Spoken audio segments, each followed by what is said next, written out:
Peggy 18.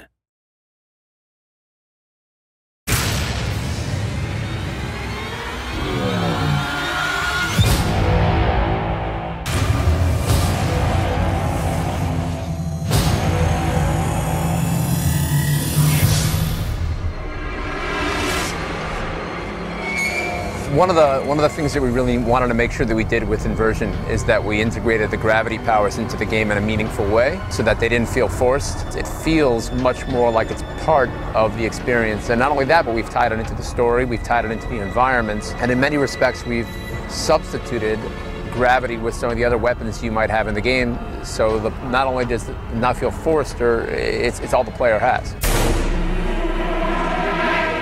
In the beginning of Inversion, you get dropped into Vanguard City. It's a very sort of everyday urban environment. One of the things that we really wanted to achieve with the game was to create a city which looked like a city that anybody could have potentially lived in. Our artists took a lot of reference from like Brazil, Portugal. You could be in Rio de Janeiro, you could be in New York City, you could even be in Cleveland. As the player progresses through the game world and the story opens up, and the environments will get wackier and wackier. So you start to see the Lutadors build their sort of structures out off of your walls. You will see some pretty different things as you progress, and then once you get to the end, it's going to be something like you've never seen before. The interesting thing actually is when we started to work on the game, the original concept was just gravity.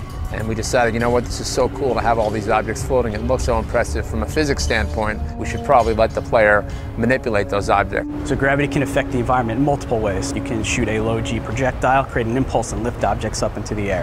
High gravity does the opposite. You can shoot objects which are floating, hanging, and knock them down to the ground. Vector changes. So vector changes really give us the opportunity to play with the environment. You're standing on the floor, and the next thing you know, you're standing on the side of one of those skyscrapers. And that's awesome. It's kind of trippy, kind of like an Escher drawing or painting. The last way gravity is used in our game is zero gravity environments. The players can actually navigate through these floating environments, grabbing onto different pieces of cover and floating from object to object. Our attitude, by the way, with regards to the cover system and shooting is that we don't need to reinvent the wheel. There are games out there that are doing it really well. Having said that, you know, we obviously wanted to innovate. So we've had to establish a cover system which works in zero gravity. Because when you hop into this environment, I can jump here, here, here, here, here, move around objects, move under, around them, really 360 degrees of cover and movement.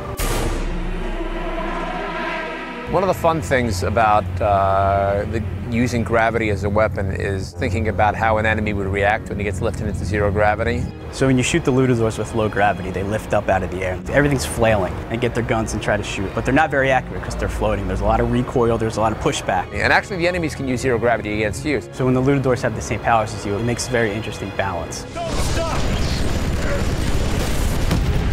When we started to develop Inversion, one of the things that we really wanted to focus on was advanced physics. Tons of things are destructible in Inversion. Everything from cover to cars to just debris, all kinds of things in the game are destructible. We work with Havoc on creating Havoc Destruction. So Havoc Destruction really allows us to do a lot of cool things that really haven't been seen before. Just completely just mess up and just destroy everything around you. Not only are we doing incredible things with physics and destruction on the single player campaign, but we're allowing for that physics to take place in multiplayer as well. No one's doing that. One of the things that I'm really excited about in the game, for me personally, is just how immersive and believable we've made the game world over the first few levels of the game. It really sucks you in. You have great voiceover acting, you have some great music, you have some great encounters with enemies, you have great boss fights. Just when all those things click together is when you sort of know, I think we're on to something here.